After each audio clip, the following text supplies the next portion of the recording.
السلام علیکم ورحمۃ اللہ وبرکاتہ۔ محترم دوستو، اللہ کے رسول صلی اللہ علیہ وسلم نے ایک حدیث میں یہ ارشاد فرمایا ہے کہ اللہ رب العزت جب شیطانوں کے سردار یعنی ابلیس کو راندہ درگاہ کر کے آسمان دنیا سے زمین پر پھینک دیا تو اس وقت شیطان نے اللہ رب العزت کی بارگاہ میں 9 چیزوں کی درخواست کی، یعنی 9 چیزیں مانگی۔ تو اللہ رب العزت نے بھی یہ 9 چیزیں شیطان کو اختیار میں دے دی۔ وہ 9 چیزیں کون کون سی ہیں، حدیث میں تفصیل کے ساتھ بیان کیا گیا ہے، اور یہ 9 چیزیں شیطان کے فیورٹ اور پسندیدہ چیزیں ہیں۔ لہٰذا ان 9 چیزوں سے انسان کو پرہیز کرنا چاہیے، بچنا چاہیے، ورنہ خطرہ ہے کہ ان چیزوں کے اختیار کرنے کی وجہ سے شیطان کے جماعت میں بھی شامل ہو جائے۔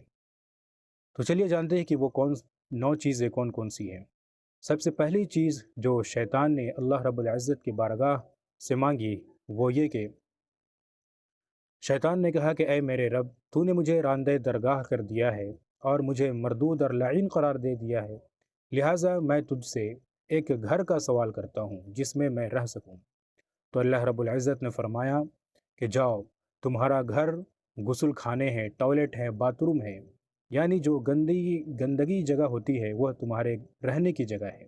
لہٰذا جب ہم بیت الخلاء یا ٹوائلٹ وغیرہ جائیں تو اللہ کے رسول صلی اللہ علیہ وسلم نے شیطان سے حفاظت کے طور پر ایک دعا فرمائی ہے کہ جب بھی بیت الخلاء جائے تو اس دعا کا اہتمام کرے، اللہم انی اعوذ بک من الخبث والخبائث۔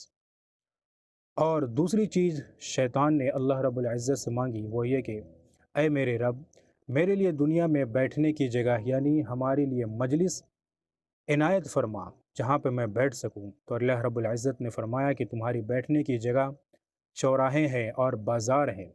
بازار اور چوراہے یہ شیطان کے اڈے ہیں، لہٰذا انسان کو ان جگہوں پر بلا ضرورت بیٹھنے سے پرہیز کرنا چاہیے۔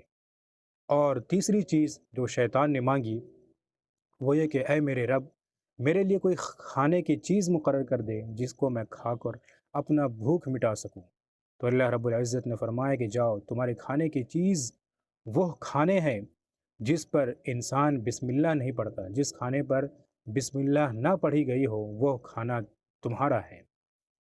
ایک حدیث میں اللہ کے رسول صلی اللہ علیہ وسلم نے فرمایا کہ جو کھانا بسم اللہ کے بغیر شروع کیا جاتا ہے اس میں شیطان شریک ہو جاتا ہے اور اس کو کھاتا ہے، لہٰذا کھانے میں ہم بسم اللہ کا اہتمام کریں۔ اور چوتھی چیز جو شیطان نے مانگی وہ یہ کہ اے میرے رب، میرے لیے کوئی پینے کی چیز مقرر کر دے جس کو میں پیوں۔ تو اللہ رب العزت نے فرمایا کہ تمہارے پینے کی چیز ہر وہ چیز ہے جو نشہ آور ہو، جس چیز میں نشہ ہو کسی بھی طرح کا وہ چیز تمہارے پینے کے لیے ہے۔ لہٰذا انسان کو چاہیے کہ ہر نشہ والی چیز سے پرہیز کرے۔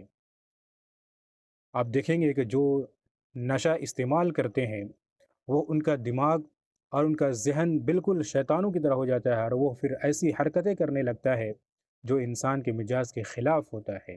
لہٰذا ہر نشہ چیز سے انسان کو پرہیز کرنا چاہیے۔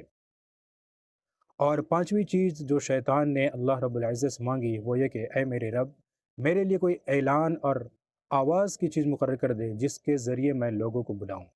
تو اللہ رب العزت نے فرمایا کہ تمہارے اعلان اور آواز کی چیز ہے میوزک، گانے، ہارمونیم۔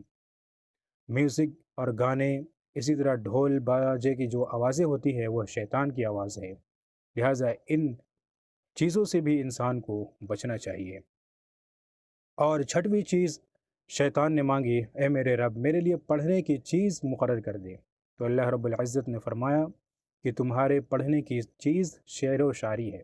یاد رکھیے، شعر 2 طرح کے ہوتے ہیں، ایک وہ شعر و شاعری جس میں کسی کی تعریف بیان کی جاتی ہے، کسی کی مدح بیان کی جاتی ہے، جیسے کہ نعتیہ کلام جو ہوتے ہیں، اللہ رب العزت کے جو حمد ہوتے ہیں۔ اور دوسری وہ قسم کے شعر و شاعری ہے جس میں جھوٹ، عشق و محبت اور مرد و عورت کی جھوٹی محبتیں اور بے حیائیاں بیان کی جاتی ہے، لہٰذا اس دوسری قسم کی شعر و شاعری سے انسان کو بچنا چاہیے۔ اور ساتویں چیز ابلیس نے یہ مانگی کہ اے میرے رب، میرے لیے کوئی لکھنے کی چیز مقرر کر دے۔ تو اللہ رب العزت نے فرمایا کہ جاؤ، تمہارے لکھنے کی چیز گودنا ہے۔ جسم وغیرہ پر، اپنی باڈی وغیرہ پر گودنا یعنی ٹیٹو لگانا یہ شیطان کی پسندیدہ چیز ہے، آج کل یہ فیشن بن چکا ہے کہ لوگ اپنی باڈی میں، اپنے شریر میں، اپنی پیٹھ میں گدواتے ہیں اور طرح طرح کے ڈیزائن بنواتے ہیں۔ یہ شیطان کی اختیار کی ہوئی چیز ہے، لہٰذا اس سے انسان کو بچنا چاہیے۔ اور آٹھویں چیز ابلیس نے یہ مانگی کہ اے میرے رب، میرے لیے کوئی خاص قسم کی گفتگو مقرر کر دے، تو اللہ رب العزت نے فرمایا کہ جاؤ، تمہاری گفتگو جھوٹ ہے، جس بات میں جھوٹ ہوگا وہ تمہاری گفتگو ہوگی، لہٰذا انسان کو جھوٹ سے بھی پرہیز کرنا چاہیے۔ اور نویں اور آخری چیز جو شیطان نے مانگی وہ یہ کہ اے میرے رب، میرے لیے کوئی شکار کا ذریعہ مقرر کر دے جس کے ذریعے میں انسانوں کا شکار کروں، تو اللہ رب العزت نے فرمایا کہ تمہارے شکار کا ذریعہ عورتیں ہیں جو بغیر پردہ کی ہوتی ہیں، لہٰذا جو عورتیں بغیر پردہ کی ہوتی ہے اس کے ذریعے شیطان انسانوں کو پھنساتا ہے اور مرد اور عورتوں میں گناہ میں مبتلا کرواتا ہے، بے حیائی ان کے اندر پیدا کرتا ہے، جس کے ذریعے مرد اور عورت گناہ میں مبتلا ہوتے ہیں اور اللہ کی ناراضگی کا سبب بنتے ہیں۔ لہٰذا ان تمام 9 چیزوں سے انسان کو پرہیز کرنا چاہیے۔ امید ہے کہ آپ حضرات کو یہ جانکاری پسند آئی ہوگی۔ اس پیغام کو دوسروں تک بھی ضرور شیئر کریں۔ جزاک اللہ خیرہ۔